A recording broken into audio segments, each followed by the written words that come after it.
Hello, everybody, and welcome back to the Owner's Box After Dark. I'm your host, Mark Farinella, and this is episode 61 of our video podcasts.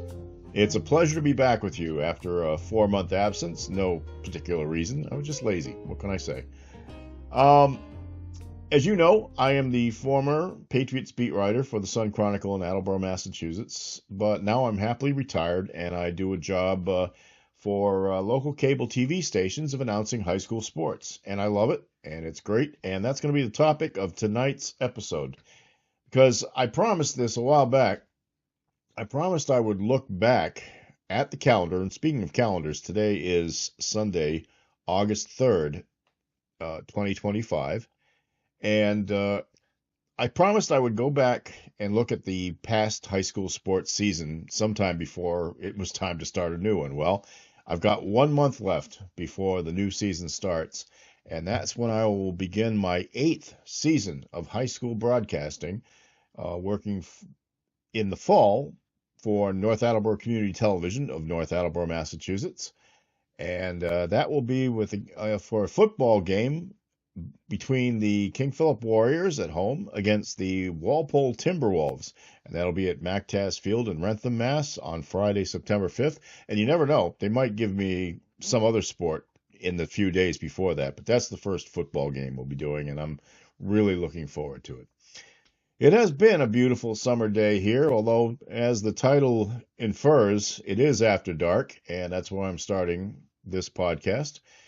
The sunny skies, the temperatures in the 80s, and what was I doing? I was sitting inside the house getting all these video clips together for your perusal here in this episode of The Owner's Box After Dark. Yes, I do have the reverb working. I'm in the palatial confines of Fulton Pond Studios here in Mansfield, Massachusetts, temperature controlled, which is been really good for most of this summer, believe me. This episode has taken a little bit of time to really kind of put together because when you go back over a season, I probably should have put clips aside during the seasons as I went along because I don't remember everything I do over the course of so many games, and I do cover more than 100 games during the 3 sports seasons. And again, I work for 2 other cable systems as well as North TV, so add those games on too. So it's a busy time for me in my life. And but I think I came up with some good examples from the 2024-25 sports season that will kind of show you not just some of the good things I did and my partners in crime did, but also why I enjoy this job so much. It is really fun for me to do it, and I am so glad I've had this opportunity to have a second career doing something that involves less deadline work. In fact, absolutely no deadline work. I just have to show up at the games on time. That's the main thing. And otherwise, I get to call games. I get to be part of high school sports, which I've always loved locally. And I can continue to do it into my 70s, and I will be 72 on my next birthday. So before I start gabbing on and on, let's just get started. Why don't we? I am going to start with what might have been my best call from the fall season, and I think it pretty much is. It's from the Massachusetts Division II Football Super Bowl at Gillette Stadium in Foxborough. It was between the King Philip Regional High School Warriors and Catholic Memorial School of West Roxbury. They have been almost constant postseason opponents since this format began, it seems. This was the 3rd time in 4 years that they've met, and unfortunately it was the 3rd time in 4 years that CM has won it. Now, CM, much different school than King Philip. King Philip is a regional high school from towns. They can only get the kids from 3 towns to play, whereas Catholic Memorial is a Catholic school, and they have a very, very wide territory. Some would say too wide. I'm not going to say that here tonight, but it's been a great test of King Philip's program, which has been very, very good. And then when they finally got me to public school, 2 years ago. They beat Marshfield, and they beat them handily and finished an undefeated season, which led into this season.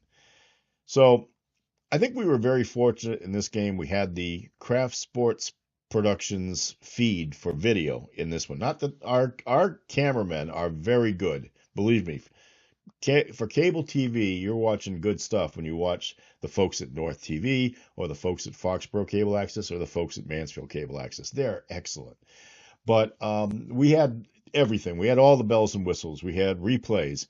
We had graphics. And fortunately, in this year's broadcast, we didn't have them cutting away from the game to have interviews on their own feed to their own network that they had.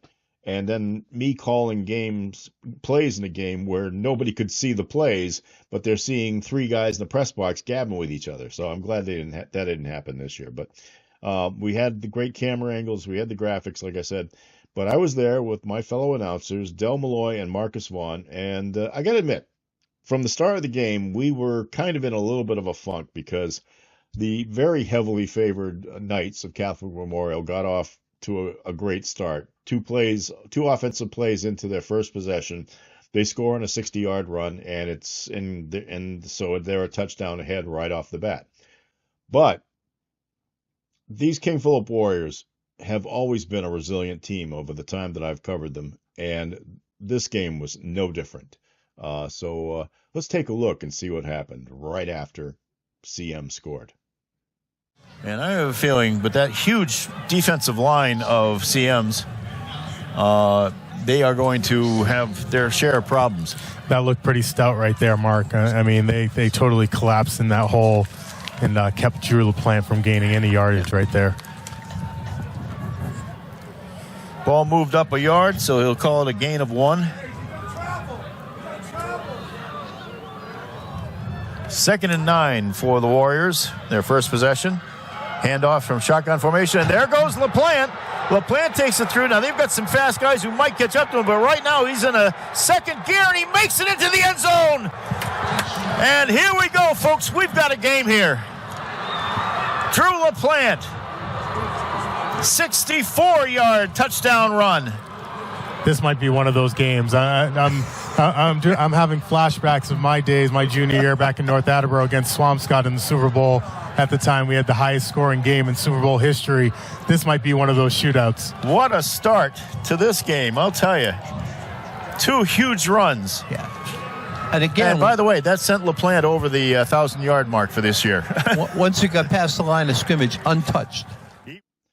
King Philip didn't win that game, unfortunately, but they did finish 12-1 this year. And they won another league title, and that has continued what has been one of the best runs in local high school football in a long time by any team that we've have around here. And, it's funny because most of their wins usually were blowouts. In fact, I think it was something like 14 of their last 18 games heading into the Super Bowl were finished in running time because they have a mercy rule in this state. And if you are leading by, I think it's 30 points into the fourth quarter, 35 points a little bit before that, they go to running time. And so that's why a lot of King Philip games ended that way. Now, they weren't running it up on anyone. Most of their games may have looked like it was 40-0, 35-0, 38-0, things like that, 48-7 or something like that. But it's only because that teams just couldn't stop them. And by the time they got the big scores, they ended up having to take knees and to try not to score at the end of a game before they could get it into running time officially. So, and in fact, I remember King Philip had a chance to score the Sharon game. Former Patriots quarterback Scott Zolak has a son on the team, Brody. He is a backup quarterback. He was in the game at this point. He scores a touchdown, and then he had to take knees on the extra point conversion and also later in the game so that he would not score another touchdown or any more points. I know in the playoff game that King Philip took knees in the third quarter before the third quarter ended so they wouldn't further humiliate their first opponent. And I think that's sportsmanship. That's what it's all about. If you've got a good team, the days are gone when, at least in high school football around here, you could end up winning 76-0 like that. And there's no point to that anyway. So, But in the Franklin game, Thanksgiving Day game, which is a big deal around here, they had to do a great comeback instead. You may not understand Thanksgiving Day football in the Commonwealth of Massachusetts because if you're from someplace else, that you don't do it. New England states, a few of them, some states along the eastern seaboard, they'll play on Thanksgiving. Not everywhere is it still a regular season game. It used to be when the season ended in Massachusetts, but now we have a playoff system that starts at the beginning of November, and then it runs through, stops at Thanksgiving, and teams all play their rivalry games, and then they still have a state championship game after that from the results of the playoffs. It's a little tough, but nobody wanted to give up the Thanksgiving tradition. Well, Franklin has given King Philip fits over the years. Franklin led the series for a long time, and then KP has come back strong. They still trail the season record a little bit. They trail the series record, but it's getting a lot closer these days. But Franklin pinned a couple of upsets on them in the last couple of years. And so anytime you have a problem on Thanksgiving Day game, it ruins the whole season for you. And this was almost the case in this game, this season, because they were trailing 14-0 at halftime, King Philip was, at home. And they finally got their first touchdown just before the end of the third quarter. So this is a quick little look at how King Philip really started the comeback. And they did it in their typical fashion. And let's take a look. Tackled by number 7, Will Terrell. So fourth and 1.5 here. Down. Yeah. All right. So the ball will be marked at about the 28, I believe. So it was a pickup of 2 on the play. Lots of substitution happening right now on Franklin's defensive side. Yeah. 1:17 and the clock is moving steadily here in the third quarter.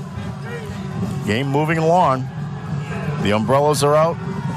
The players are getting wet. This is football. LaPlante gets through the line, breaks through. He's going to run. He's got a foot race, and he's going to win it. Wow. LaPlante for the touchdown. So LaPlante pinballed himself on about 5 Franklin players and then did a spin move. Was able to break free. Yeah. He's having quite a second half. KP was an outstanding running team all season long. I think they ran for close to 3,000 yards, if not well over that during the season. And, they've had great runners over the years. And one case in point, this year, their leading rusher was a fellow by the name of Drew LaPlante. I did that all throughout the season, too, because his brother was a very good running back, too. Drew ran for 1,400 yards the previous season, but then he pulled a hamstring muscle in the beginning of the preseason. We have a couple of scrimmages usually before you get into the regular season around here. And so he was out for, I think, the first 5 games. But when he came back, he started building back. And by the time he got to the state championship game, and I think you heard that during the first clip, that he did finally go over 1,000 yards for this season as well. But sometimes teams that play decent defense figure that out. So King Philip went to the air to try to get the lead in the Franklin game. And they did it. And it was a bizarre and magnificent play. A throw over the middle to Tommy Kilroy, their top receiver. He's running towards the end zone, and all of a sudden he has the ball batted out from his hands, and it goes bouncing on the field. And right at that point, somebody in the front row of the stands, right in front of our press box, it's raining out. Of course, he has an umbrella. He stands up with the umbrella right in my face, and I lose the view of the remainder of the play all the way from that to the end zone. So I kind of really had no idea what's happening, but I had to do the best job I could on that call. I'm glad I wasn't alone because I know that Marcus Vaughn also lost the view of the field for a second. So we both misidentified the guy who scored it first, but we got it right because there was a penalty flag on the play, and they were able to give us a little time to sort things out before we finally figured out what was happening. What a great play it was, though, and I think you're going to enjoy watching it. For King Philip. He'll get it up to maybe the 44, so pick up a 4 by KCO. Just waving Scott Zolak, the voice of the Patriots, and asked him if he wanted to come over here and get on the broadcast. If he did, I'd never get my headset back. Always good to see Zoe. Of course, his son is on the roster. Brody has actually touched the ball a few times. He scored a touchdown against Sharon, and then he had to take a knee several times to end the game. Yeah, Zolak's made a difference in our community. He's really stuck around, and he's a good man. Always giving Rentham, Plainville, and Norfolk a shout-out. Yep. In motion is Hayden Schmitz. Gebhard, quick drop. Over the middle to Tommy Kilroy. Kilroy's punched out of his hand, but it's recovered. Wow. You couldn't have scripted that any better. Not. Tommy Flag on the play, however. Tommy Kilroy. Was that Schmitz that got that? I got an umbrella in my face. It was. Tommy Kilroy had it midfield, was scampering down the field and got the ball punched out. It was punched out. And Hayden Smith was right there to get it on the first bounce. And that's probably what they're saying. Maybe he can't advance it from that point. I don't know. I would think he would be able to. But I think that's a touchdown. But that's a live ball. Yeah. Was by number 2, Brendan DeCastro. No, it was DeCastro. They say face mask. Good. Okay, so we'll see what happens if they can call that. Franklin. Face mask. It's been a turnaround, huh? That's going to be a touch. That's got to be a touchdown. Yeah. But there's a face mask, so I'm sure they're going to decline that penalty. Well, they're marching over to Brian Lee, and Brian is a touchdown. Now the King Philip sideline is celebrating. Yeah, it is a touchdown. That's going to be a highlight for the ages right there. The whole play goes down as 54 yards. The pass to Kilroy, I think the fumble was recovered around the 16-yard line. So Nicastro finished it off. Put that on SportsCenter's top 10 tonight. I think Mark's call of it's going to Canton. Yes. I had an umbrella come up in my face, but and still made the call. Saw it right through the fabric. The final play I chose from the 2024 football season was from a game that was maybe 2 weeks before the Franklin game. It was King Philip's playoff game against Barnstable at MacTaz Field in Rentham. They had played Barnstable the year before. It was a very tough game in the playoffs, and it was in a neutral site. This time it came earlier in the playoffs. And as it turns out, even though I thought Barnstable was going to give KP a battle, they didn't. King Philip won big. And one of the things about that game that makes me optimistic for the continuation of that great success that King Philip's had is the play you're going to see is from one of the younger running backs, a fellow by the name of Keegan Canto-Osario, who, as a junior last year, had to really jump into a larger role than might have been expected with Drew LaPlante injured. And he did it very well, but you could see it coming in his sophomore year, too. So now he's going to be back this year, and he will probably end up being the lead back. But like I said, they've got other kids who can run on that team too, so he won't have to do it all by himself, but he's capable of doing it, and you'll see it right here in this play. And those are for touchdowns, so, that's pretty impressive. Sure is. Ball will be at the 40-yard line of KP with 3 minutes exactly showing on the clock here in the third quarter. Gebhardt under center. One back in the backfield. No, two, rather. And he gives it to Keegan Canto-Osario. He finds an opening on the right side. He might be taking this to the house. Yes, indeed, he is. He did. Keegan Canto-Osario with the touchdown run, 60 yards. And KP strikes again. We can do it, too. Nice job. And I think Keegan Canto-Osario probably regained the rushing lead of the team from LaPlante on that run. Okay, let's take a break here, and when we come back, we'll take a look at the winter season's highlights and what might just be the best call I've ever made in my life as an announcer. I really, really loved making this particular call that I'll show you. So let's take a break for a commercial, and we'll be right back. Stay with us. Everywhere you go, from Maine to Louisiana, you'll find Esso dealers like me who take pride in their service. There's more to it than just filling a gas tank. There are a lot of little extras, important ones like checking your oil, battery, tires, radiator, or perhaps helping to guide you on your way with an Esso roadmap, or offering you the chance to freshen up in a clean restroom. Yes, there's everything you need for happy motoring at the Esso sign.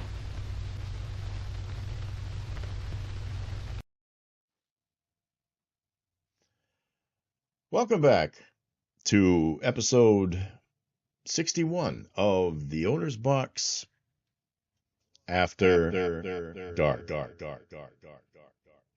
I'm your host, Mark Farinella, once again, the host with the most, and I tend to boast.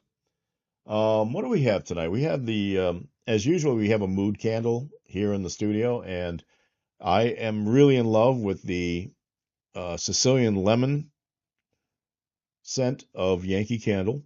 This is a brand new one, cracking it open for the first time tonight. And of course, I am a Sicilian lemon. I'm half Sicilian.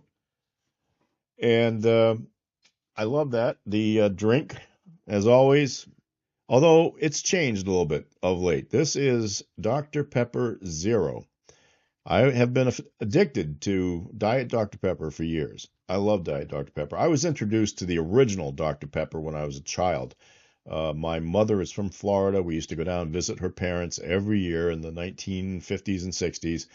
And on long rides to a swimming hole about 20 miles away from where we were staying, my dad and I would stop at these tiny little convenience stores along US 41 and would go in there, would get out of the old, look like freezers, the big things that you open up, get these long bottles of either knee-high chocolate drink, as I remember, or I would get Dr. Pepper. And I don't know why, because if you've ever had the original Dr. Pepper, you might wince thinking about it. It was strong. Basically, I think it was prune juice or something. And I know I was a very regular young man growing up. But yeah, they've changed the flavor a little bit over the years, but it's still got that great mixed flavor taste that I love. I know a lot of people hate Dr. Pepper, but I love Diet Dr. Pepper. I didn't like the original or the sugared version because I don't want to drink sugared drinks. I'm a diabetic, although my A1C was down to 6.0 in my last accounting. But Dr. Pepper Zero has that smoother flavor that isn't that of the kind of the diet versions. And it calls back to the original flavor a little bit more, but it's not so different like Diet Coke and regular Coke were. Although, if you have Coke Zero nowadays, you understand what I'm talking about. It tastes a lot more like the original Coca-Cola. And let's not even get into what Donald Trump says about adding cane sugar again. Anyway, we are back here and we are going to take a look at the winter season highlights. And I'm going to open with, as I said, what might be possibly the best call I've ever made.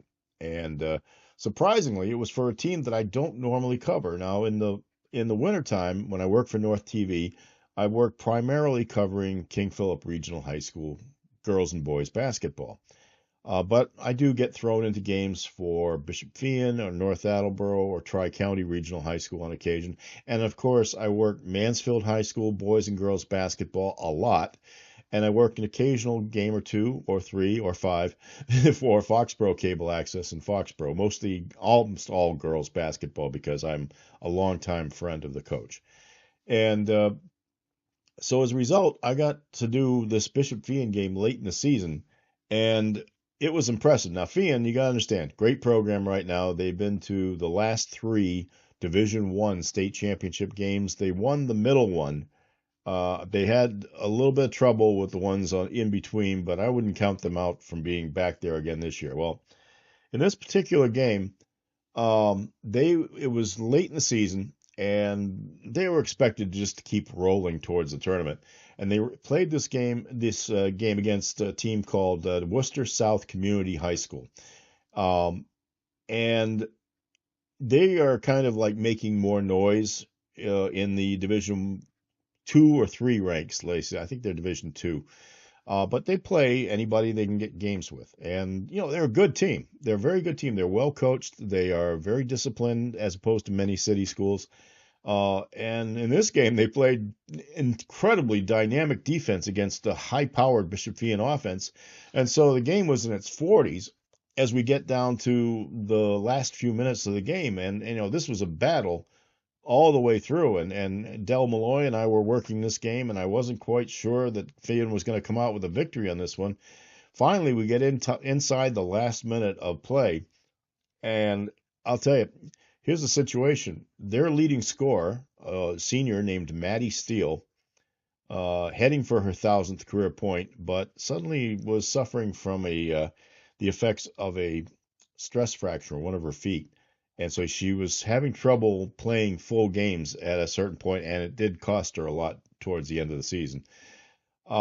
She had only, I think, 6 points coming into the last minute of the game, and it's a good team. They've got a lot of good players on it, and they were doing everything they could to get past this challenge.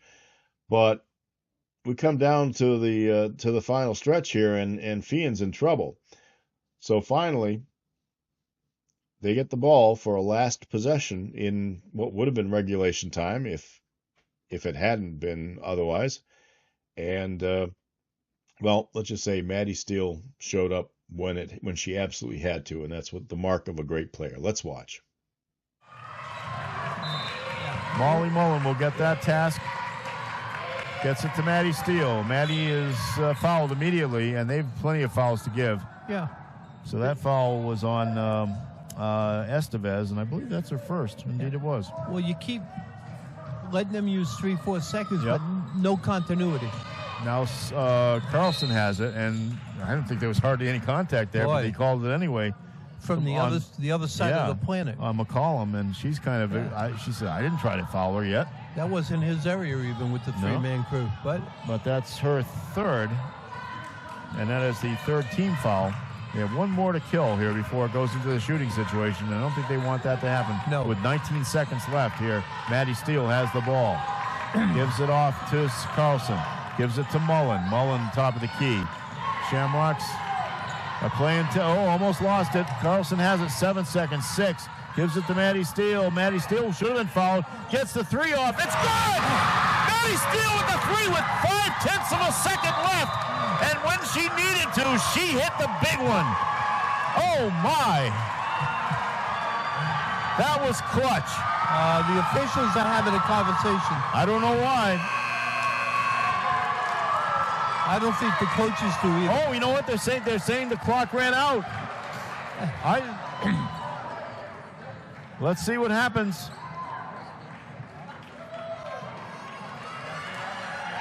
The clock, when I looked up at it, had 5/10 of a second left. Yeah. And so I don't know if they'll reset. I don't know what they're doing here, but Maddie Steele gets that big basket and now needs only 25 tomorrow night. And they're going to say this is it. I think that's it. Wait a minute. 3 guys, they can't settle this. Not much you can do in 5/10 of a second. Well, you know, especially if you're 80-plus feet away from the basket. Well, the Worcester coach is talking to his team as if the game's going to continue. Yep. And the Feehan team's already tried to get off the court twice. Oh, they're now talking like the game's going to continue. All right, timeout called by Coach Diago McLean. And they want to know what's going to be on the clock. Maddie Steele only has 9 points in this game. And like I said, I can't remember the last time she wasn't in double figures. All right. Layton will have the ball down at the far end of the court. 9/10 of a second showing on the clock. She's covered by Lily Singer. She's going to want to get off a big pass. Gets it up in the air. It comes down. It's knocked out of bounds by Lamorticelli. I think that's going to do it. Let's see. It can't. Oh, 3/10 of a second. They're going to put up. It can't. 3/10 of a second. They will put up. And it will be Worcester South ball at about 25 feet away from the basket. Yeah, but now they can get closer. Yep. But 3/10 of a second, it's got to be a heave and tap. They go in bounds. Lamorticelli steals it. That's it. 47-44, the Bishop Fee Shamrocks defeat the Colonels of Worcester South High Community. And I'll tell you what a game it was. Yeah, it was. That's quite the finish to that game too. And not to mention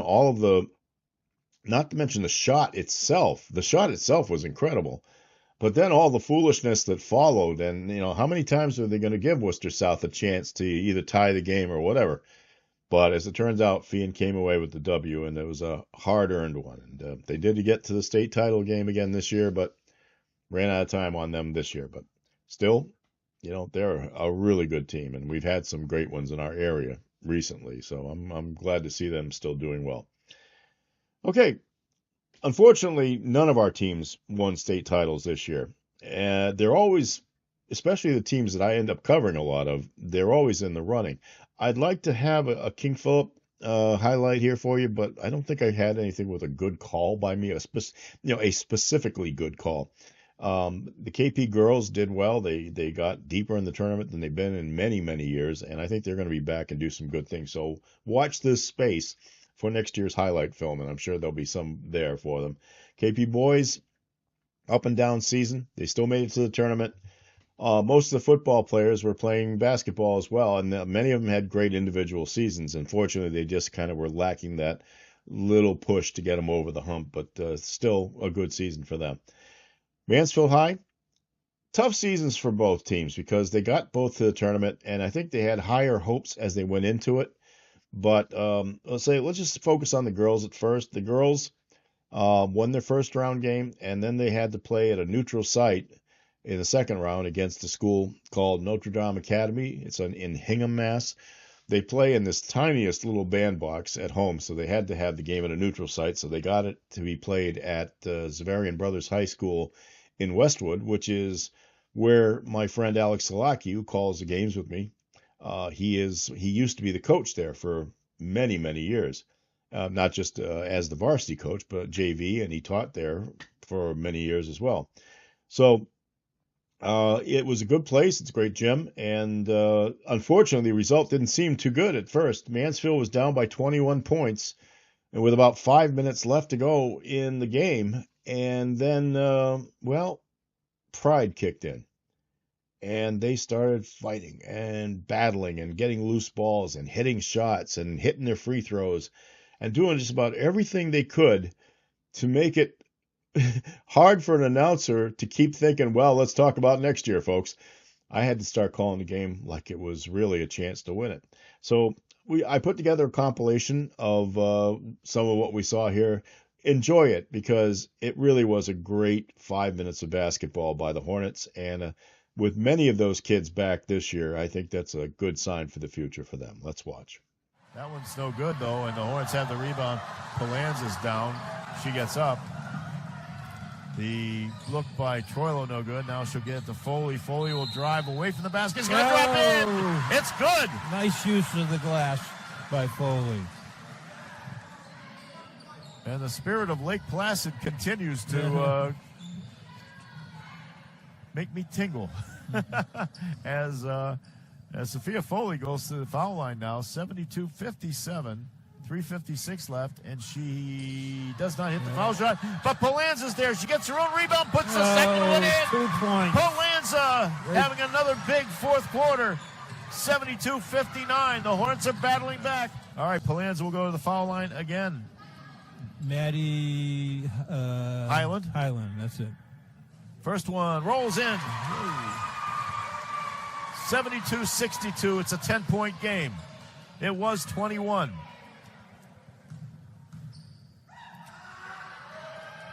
That one goes as well. She has been money at the foul line. 8 for 8 in this quarter.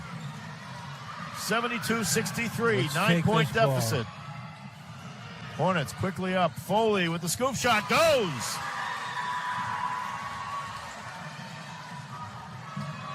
And the pressure by the Hornets, and the pass is thrown out of bounds by Orlando. She was looking for Costello on the right sideline. It's Mansfield ball, 2:11 left, and it's a 9-point game here. One thing you never see anybody do much often is run the baseline, because she could have run the baseline then. Yep. To get that in. Hornets have the ball. Maddie Boyle is looking for a pass but doesn't get it as it comes back out to Foley. She'll go baseline. Underneath the basket, doesn't go. Rebound is bounced out of Palanza's hands, goes into El Orlando's hands. It's loose again. Foley catches up to it. Foley will go to the basket. She is losing the ball out of bounds. It hit. I thought it hit Costello on the way out, but it didn't apparently. And I think Heather McPherson thought the same thing briefly, but it really didn't. Probably missed her. 1:45 left. 9 points down. Another possible steal underneath. They're on the floor. It will be a timeout called. I think they think Mansfield has the ball anyway, so they will preserve the possession. And I wish I could tell you the time of the clock, but they go so fast to that countdown. Boyle on the rebound. Gets it up to Foley. Foley will stop and pop. That's going to go. Oh, that's what I've been waiting for her to do. That little 4 foot jumper. It's right there. And a timeout called. No, a foul. No, a foul. No, it's a foul. Foul is on Troilo. That probably is a third. I'm not sure about it. 74-67 with 1:16 left.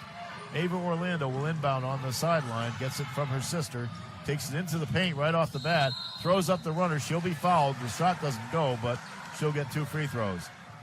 Well, I was talking about miracles, Alex, and there's still 1:11 left in this game, but now it's a little bit farther away. It's 9 points again. But the Hornets have battled back. Some great defense and some really serious rebounding here, too. Boyle from the 3, no, short, rebounded by El Orlando. Gives it off to her sister for Notre Dame. Well, they gave it a good shot in this fourth quarter. They really did.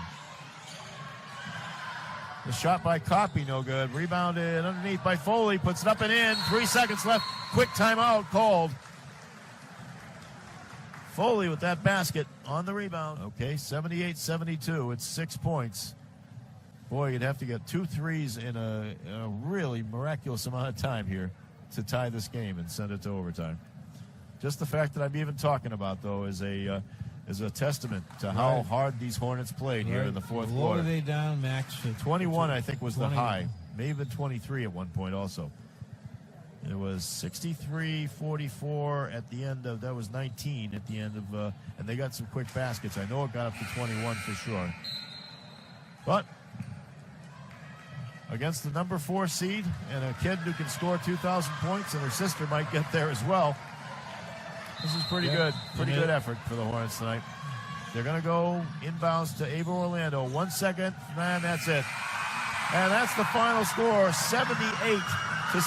The Mansfield Hornets are eliminated from the MIAA Division II tournament here in the round of 16.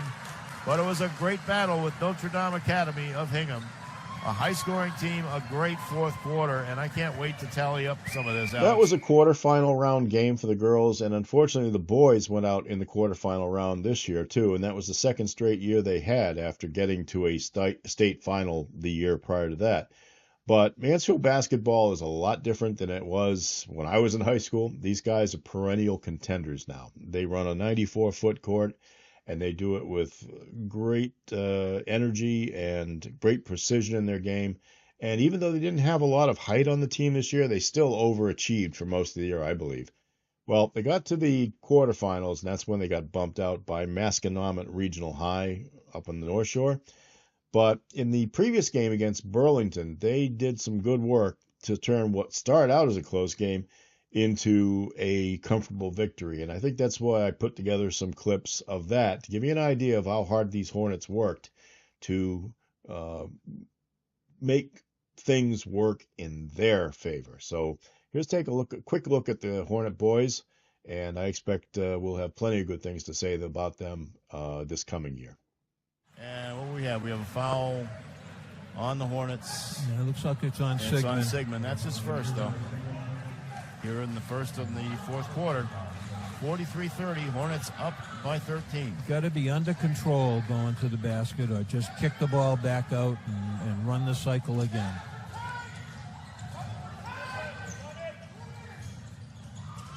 Going to the basket's Guerrier, and he gets the basket. Nice touch off the glass by Guerrier. You can see he's an athlete. Yeah, he's been impressive. offensively and defensively. You won't let anybody drive to the basket. He was not on last year's roster, so I don't know if it's maybe just took it up for somethings and giggles this year. I don't know, but he's been an effective player for them. The three-pointer by Creedon, no good. Hard off the rim. Gets his own rebound, though. Gives it off to Sigmund. Sigmund will go into the lane. He gets the basket, and he gets the fourth foul on Sakandi in the process.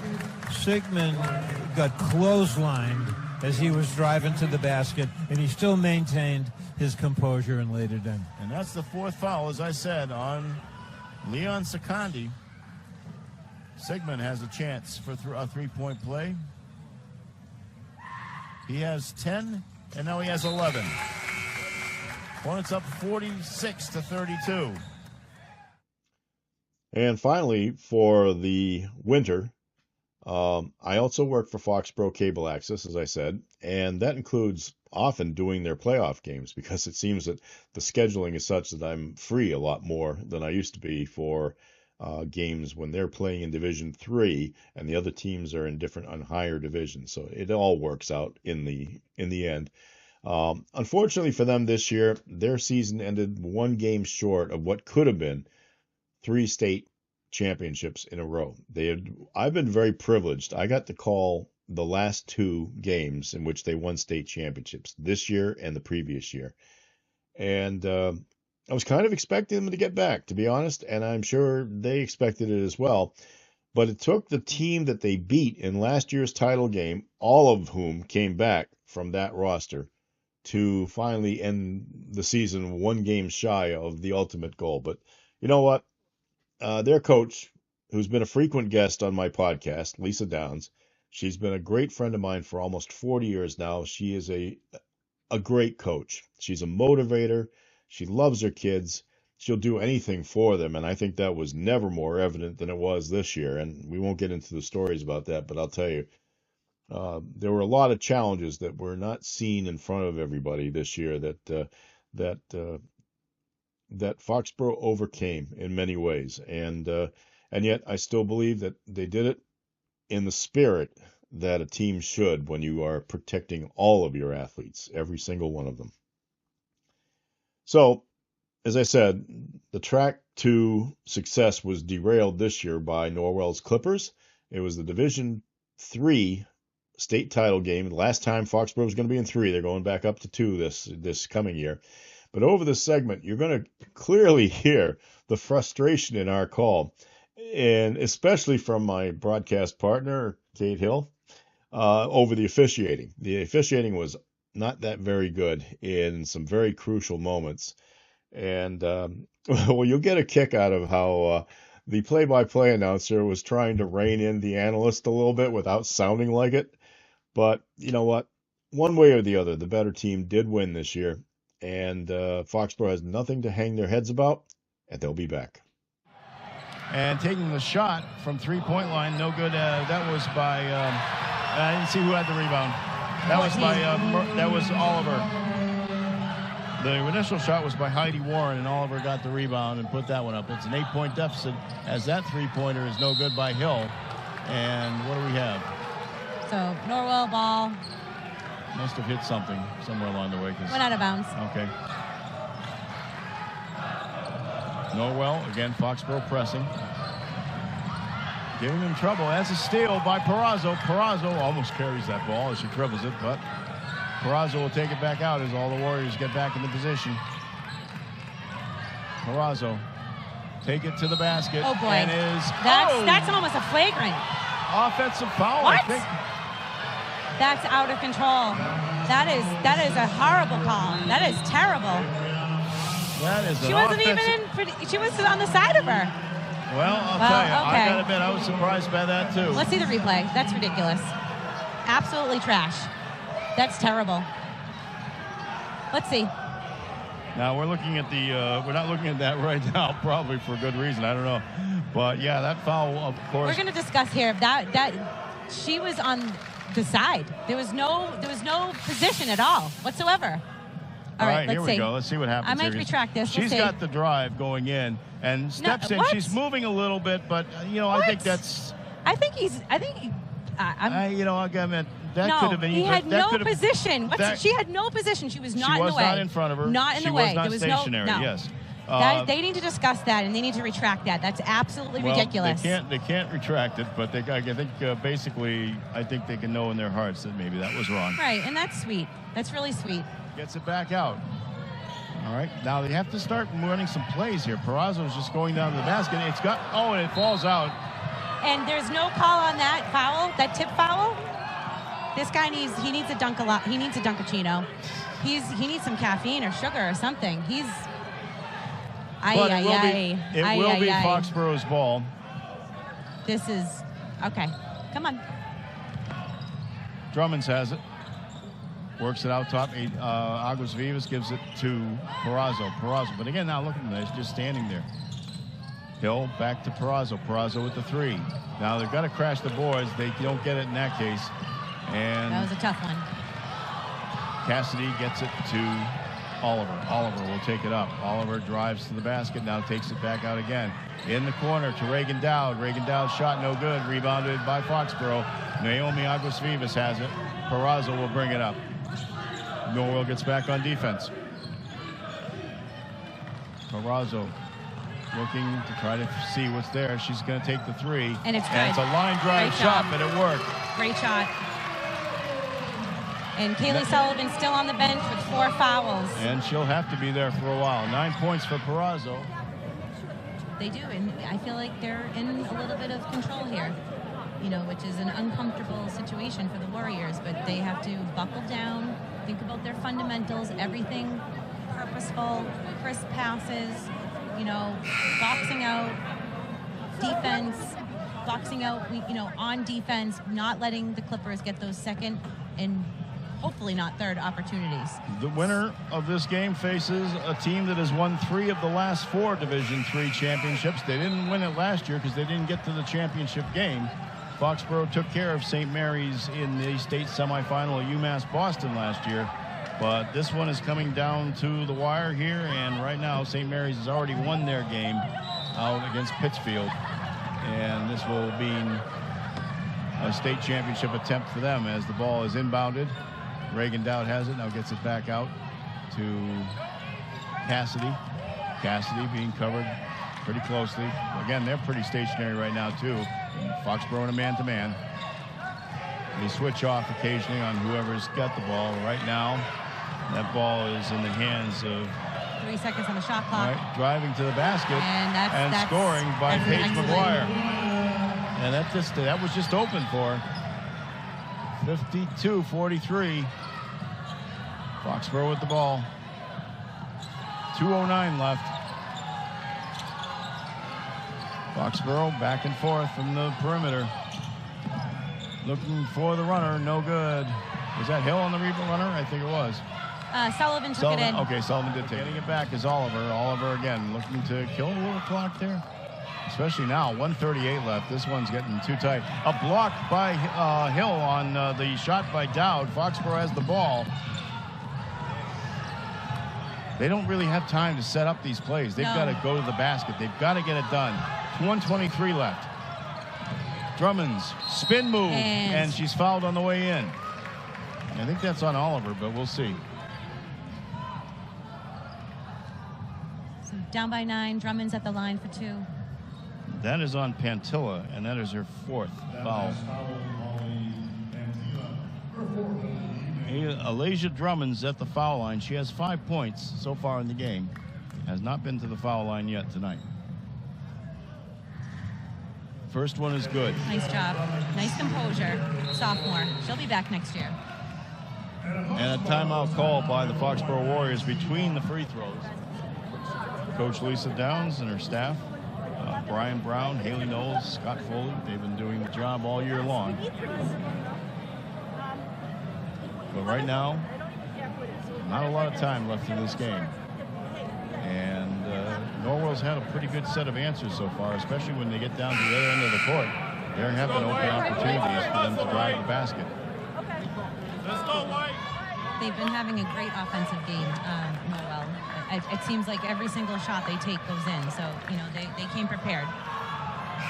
But they've made a few mistakes, and Foxborough has taken care of that. The Foxborough defense is really what is in control of this game right now, at least for their viewpoint, as Alasia Drummonds goes back to the foul line for her second shot. She made the first. Dips and shoots, and that's good. 7-point deficit, 1:19 left. Foxborough pressing. Norwell does break across. Pantilla gets it across Cassidy, and a foul on Hill. So now Foxborough's fouling to try to get the ball back.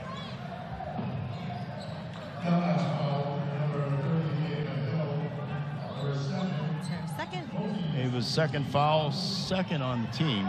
So they've got a couple of fouls to kill here. Oh, but they get the quick pass in to Oliver. It was over the head of everyone, and that could be the nail in the coffin right there. 15 seconds left in the game. Maddie Madison Oliver has it in her hands, gets it across to Dowd. Dowd will hang on to it. Foxborough will not foul. They'll let them have this one. And that will be it, 2-1. And that's it. The final score, Norwell 55, Foxborough 47. Foxborough dethroned as the Division III state champion. Norwell will have another chance to get that title when they will go up sometime this weekend. And an assignment that we assume to be UMass Lowell. UMass Lowell again. Against St. Mary's of Lynn, the #1 seed in the tournament. Okay, 2 of the 3 seasons are in the books here. So we'll take another commercial break, and then we'll look at some of the action for the spring season. And then we'll wrap up this episode of The Owner's Box after dark.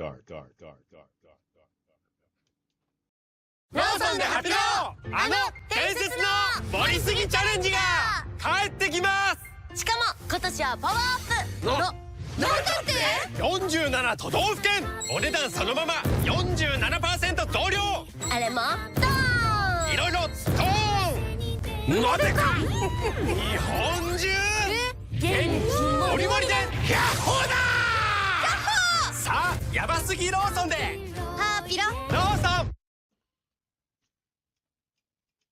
Welcome back to episode 61 of The Owner's Box After Dark.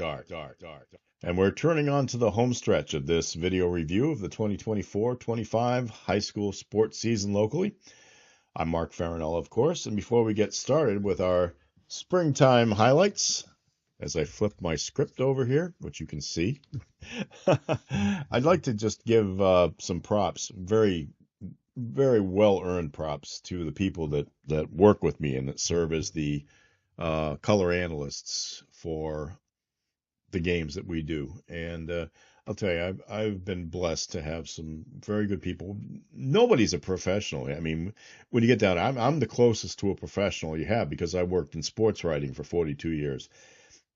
But I always wanted to do this, but never had the opportunity to until my retirement as a sports writer. So we're all rookies at this, but you know what? These people know the sports and they are very good at it. So let's give our props. Over at North TV, first of all, I worked most of my games this year with Del Malloy. He's the former Wheaton College women's basketball coach and the former athletic director at Salve Regina University down in Rhode Island.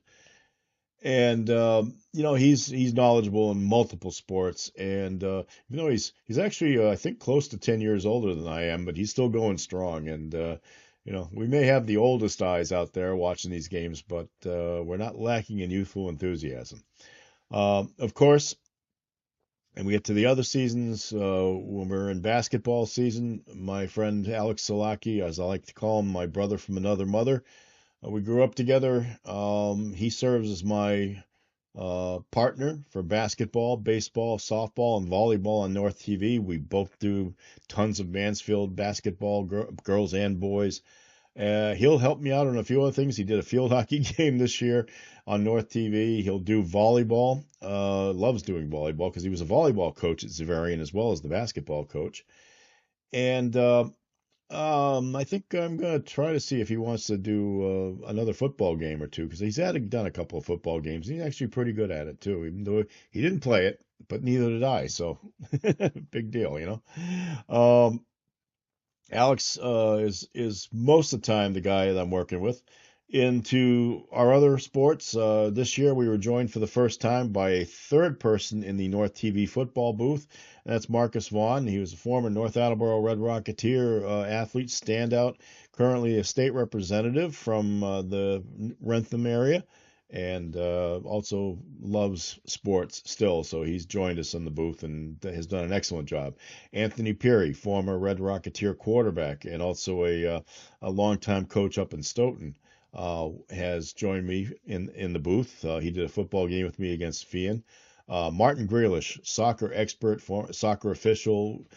He works with me on soccer games, and believe me, the reason why you don't see any soccer highlights is because I don't know anything about the sport. Martin does. I let him do a lot of the talking, even in his very strong brogue that he has.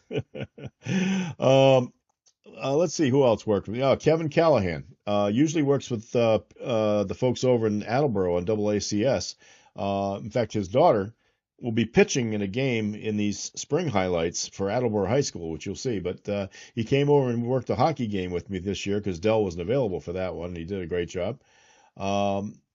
For basketball over in Mansfield, when I can't do it or when Alex can't do it, we have Kathy Hill working out with us, a former 2,000-point scorer at Providence College, and she knows her stuff. Tommy Faria, Mr. Mansfield, as everybody regards him, longtime announcer. He's kind of stepped away from the announcing now because he actually goes to more North Attleboro games because he's had grandchildren playing over there. But we had a game against North Attleboro this year where I asked him, could you join me on this one? I think you'd enjoy doing it, and he did, and he was great as always. So I was glad to have him there. And, of course, we go to the Foxborough games, and the person I worked the most with was Kate Hill, mother of a girl out there on the team, Ava Hill, the backup center sometimes, then starting center at other times. And Kate would graciously move over from the play-by-play berth because she would do most of the play-by-play for Foxborough girls basketball during the season. But whenever I said I wanted to do a game, she'd move over to the announcers, to the color analyst's seat, and she'd do a very good job. So I always appreciated that. And so to all of them, my most sincere thanks for them sharing their expertise and making me a better play-by-play announcer as a result. I'm only as good as the guys and the gals who work with me, and they're very good. So I'm very thankful. Our last highlights come from this spring season, and I'll start with the King Philip Regional High School softball team. They are a very good team. They're almost always contenders for a state title. Didn't quite get there, but again, they got very close. Here in a very close game against Attleboro, which was the surprise team of the Hockomock League this year, Petrillo came up, I think it was the fourth or fifth inning. I think it was the fourth inning. You'll see it on the screen anyway. And she smashed a home run to right field at the Plainville Athletic League complex. Now, one note about this hit. From my place in the first base bleachers, even though it was an elevated position, which I prefer for games, I couldn't see where the ball landed because our view of the outfield is obscured from that area because they built up the benches. It's not dugouts, but they are like dugouts. They build up an enclosure for them. And so the enclosure, since the fences are only about 160 feet away, I couldn't see the fences, but I could tell the trajectory of the ball, and I had a pretty good idea that home run was going to be out of there. So I called it that way anyway, hoping that I would be correct. And as it turns out, I was. Let's watch. Hill comes into this game batting .431, 34 runs scored. It's 1-2 is the count. 34 runs leads the Hockomock League and 7 homers, 22 hits on the season. Swung on and missed, and she goes down. The 4th strikeout for Callahan. Liv Petrillo comes up. She popped up to shortstop in the first inning, and this is the first time she's gotten up since.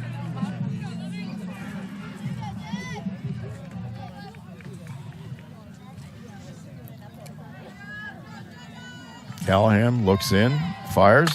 That one is hit well. That is. Going back to right field. That is gone. Home run, Liv Petrillo. Excellent.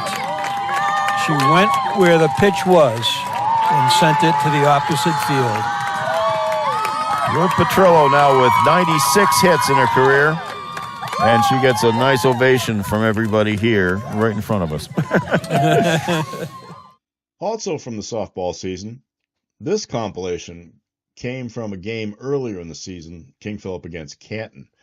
I was impressed by this, not necessarily because of the call I made, but because of the performance of the young lady that you're about to see. Infielder Cheyenne Murray, she's a freshman, a rookie, and she came out and had one of the best games a rookie could have. And this was relatively early in the season, so people didn't know quite what she could do out there. Now, I will say this much. She also debuted in basketball this year as a backup point guard, and when she would get into the game, she would be like instant energy. And she would go to the basket and totally fearless on her drives. I got to admit, it was fun to watch her. Well, she obviously has the, I don't know if I want to say this because everybody's upset at Sydney Sweeney's commercials, but she has the good genes. And I'm not talking about Jeans. She is an athlete. You can see it's coming, and it's going to be fun to watch her over the next few years in multiple sports. I'm going to keep an eye on her because I just think she excels in basketball. She excels in softball. And watch what she does to make sure that this particular game was going to end after only 5 innings because of the mercy rule. On the bump, which is no bump there. There's a base hit, first pitch swinging by Allie Gill. She's going to get 2 out of it, and she does. Yeah. Nice job. Hits it to left center or left field and gets 2 bases. Yeah, it looks like it skidded on the left field. Didn't come up clean. Here's Cheyenne Murray. I think she's going to be an outstanding basketball player over the next couple of years. And now I think in the first game this year, she drove in 6 runs in a 13-1 win over Mansfield. So in her first game as softball, she made an impact. Here's the pitch. It's a strike on the outside corner. Well, you know, when we just saw a ball presented to the pitcher, when this young lady gets to be a senior, she might get one too. All right, here's the pitch. That is off to right field. That eludes the right fielder. That will definitely send a run home, and she's going to get 3 bases out of it, and easily. Murray gets a triple and an RBI.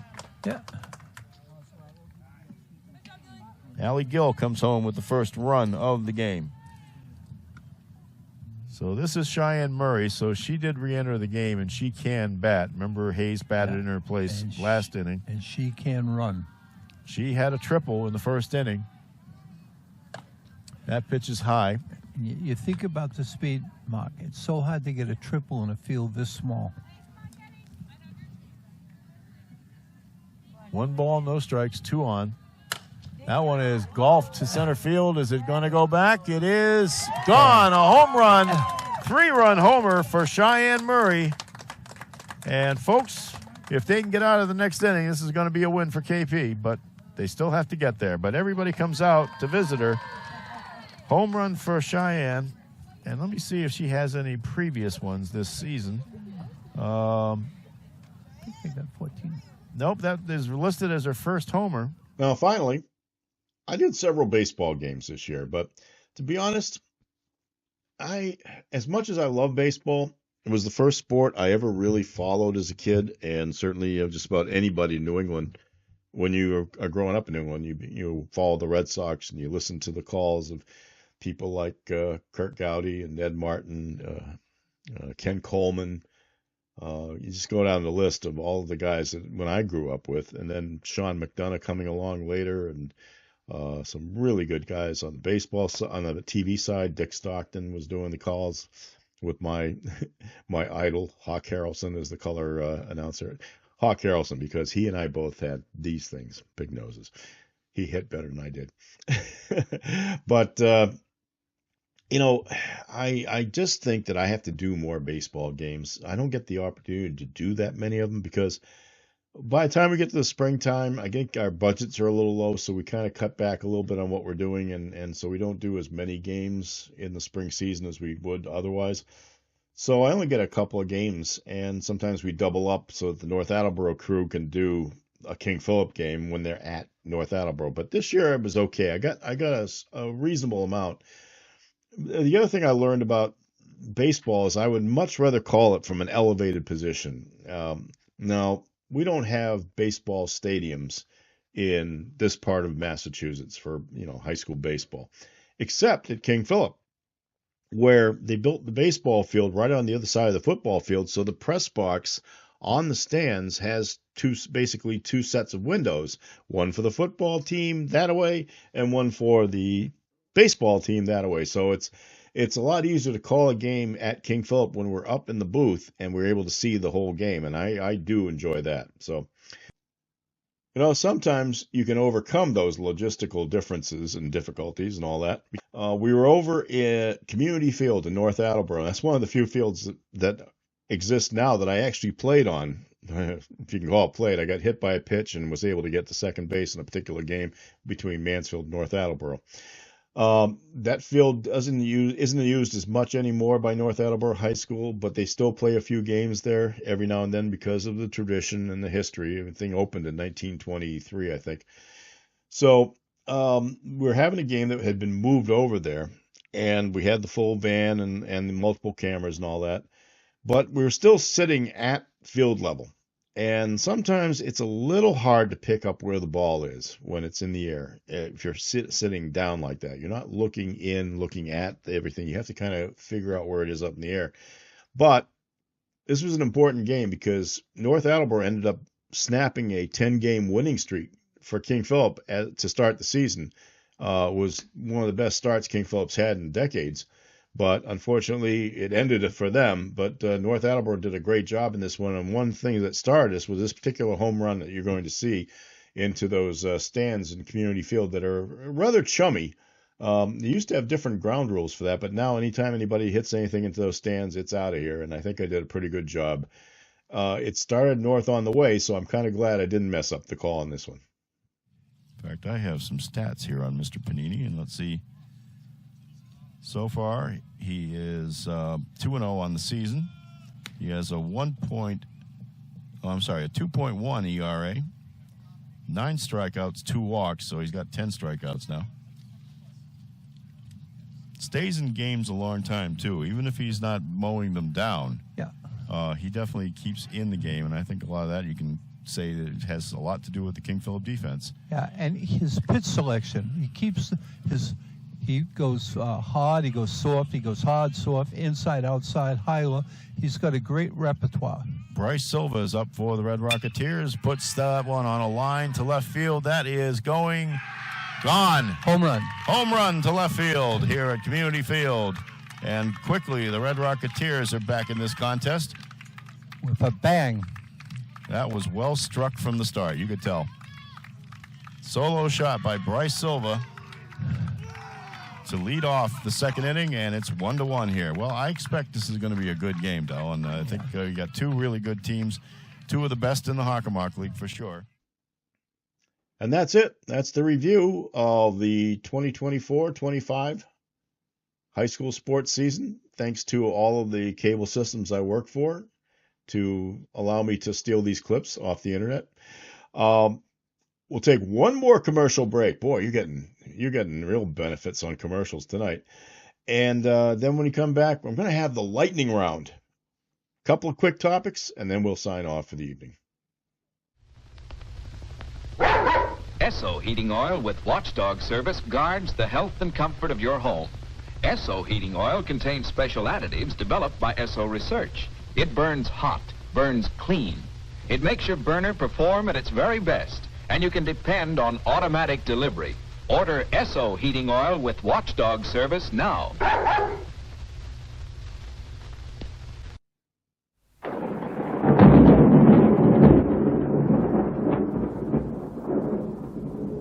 Oh my goodness, that sound you hear is that of the lightning round.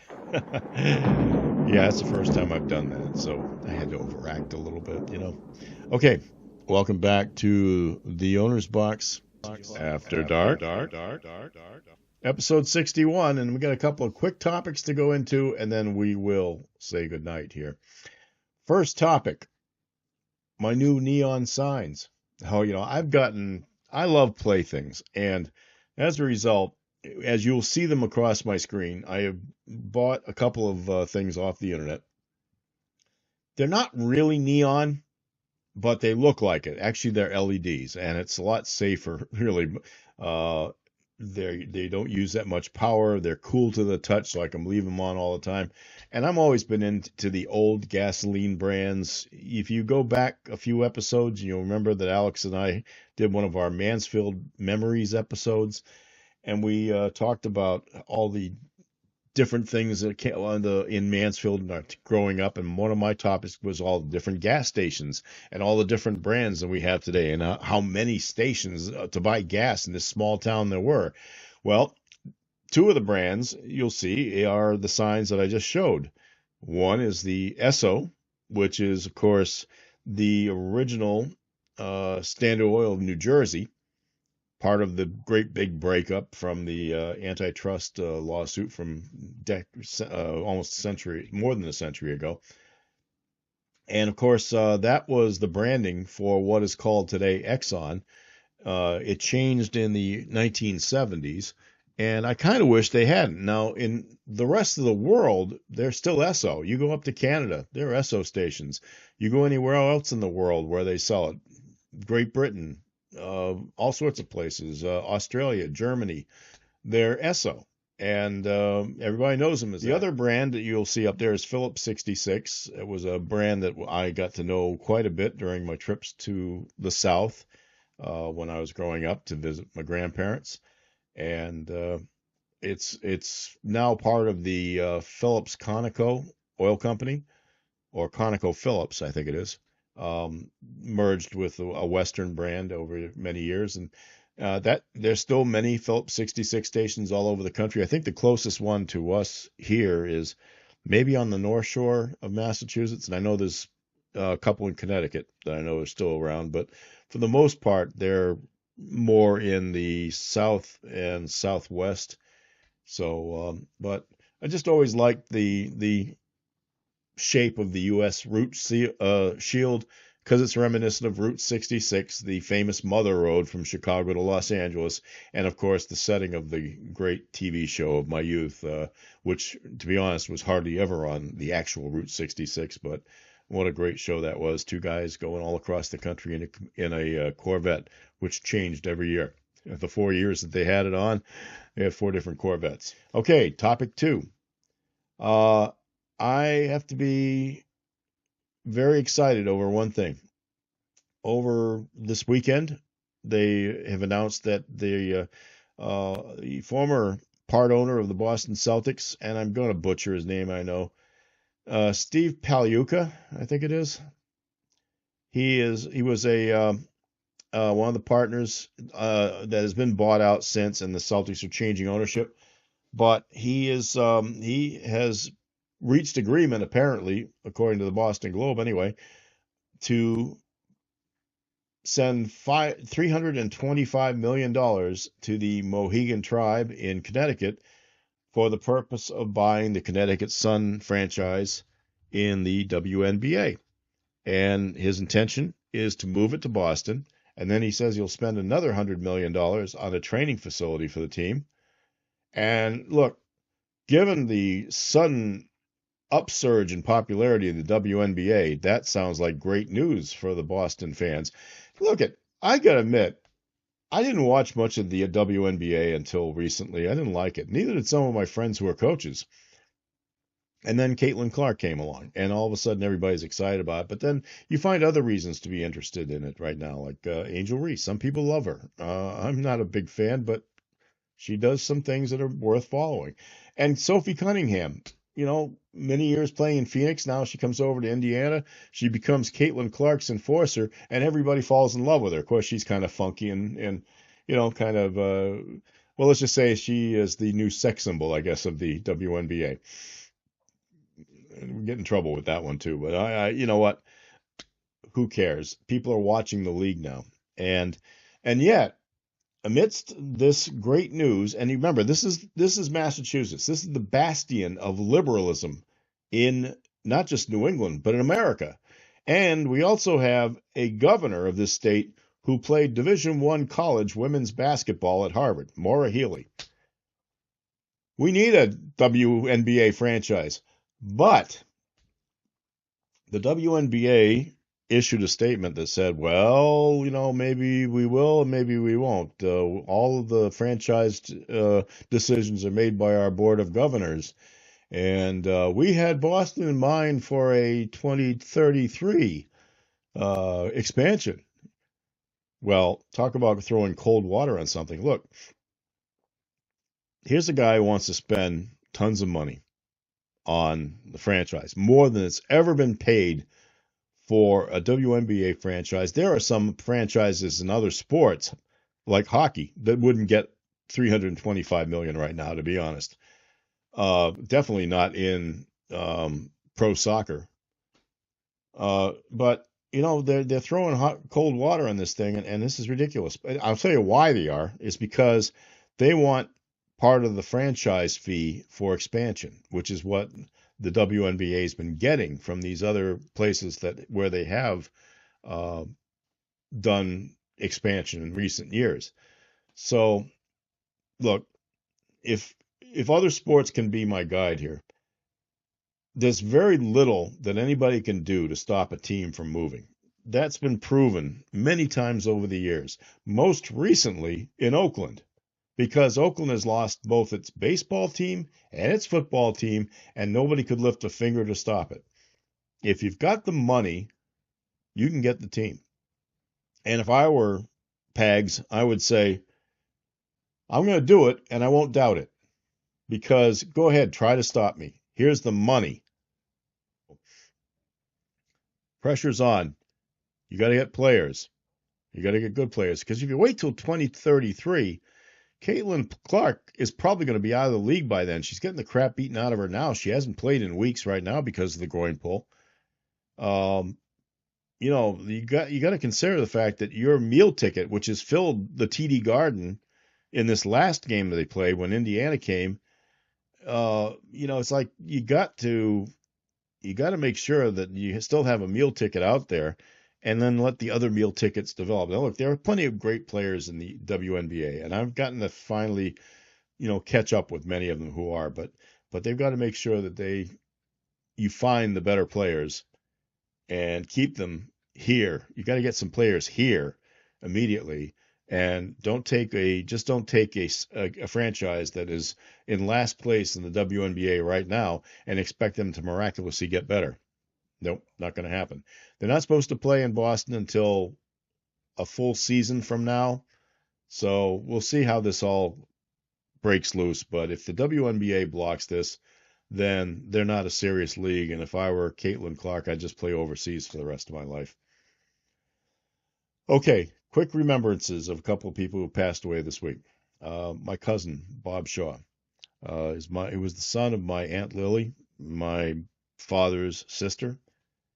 Lily founded the Shaw Sporting Goods store along with her husband, Huck Shaw.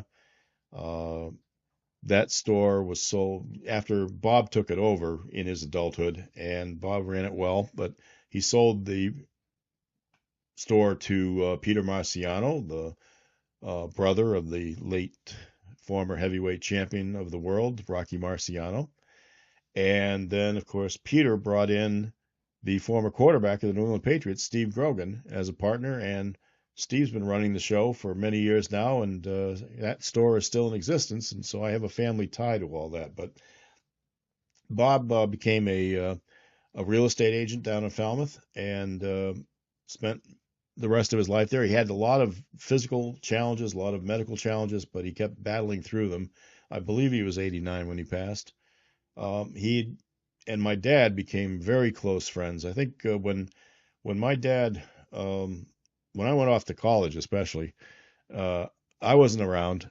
And so I think what they wanted, what he was looking for a son, and Bob was looking for a dad because his dad had been dead for many years, and so they started hanging out together a lot. They ran together, they sold real estate together for a while, and it was a nice relationship for them. And I wish the entire family, my most deepest sincere condolences.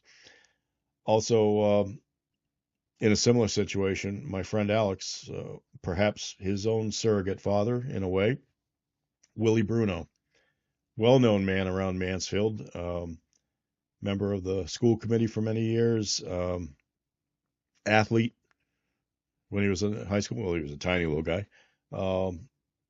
Member of the school building committee, was an educator in neighboring towns, very popular, very, very friendly guy. And what I didn't know about him at first was that in 1951, which was, 10 years before I graduated from high school, 20 years before I graduated from high school and before I was born, he was a young man who started out with no training whatsoever as a sports writer at the Mansfield News. He did a damn good job. So I sort of followed in the footsteps, and I know that he followed my career at the Mansfield News, offered some very nice comments because he was, I was close to Alex. Alex, I knew him as Alex's genial uncle, but I didn't know he was a sports writer until I had a chance to read some of his old work. I just was always thankful, and I think Willie became one of my inspirations to follow a career in journalism. He retired down in Mattapoisett and lived a happy life.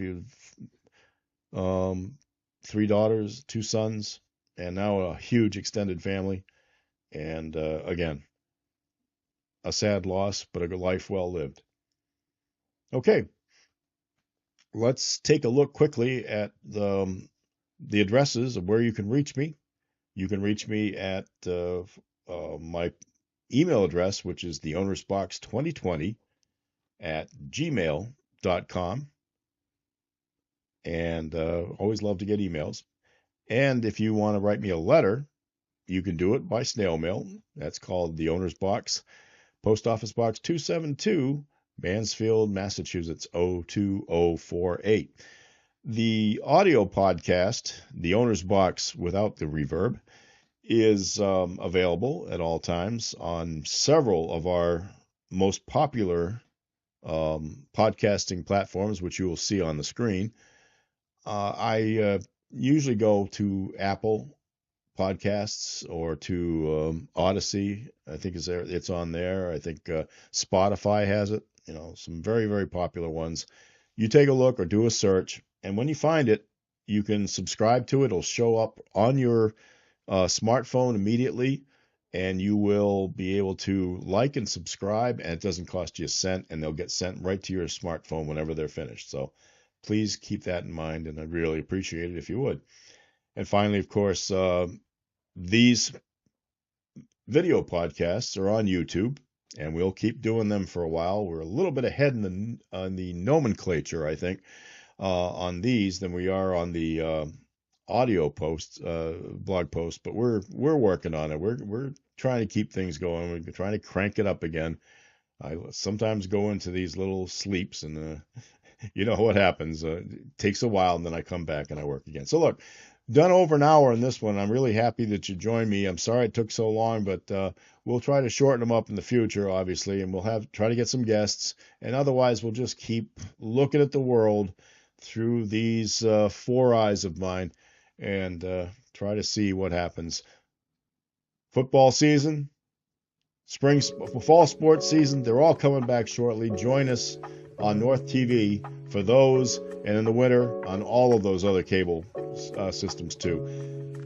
Finally, just be happy, be well, and be back for our next episode, please. Thank you, and good night, everyone.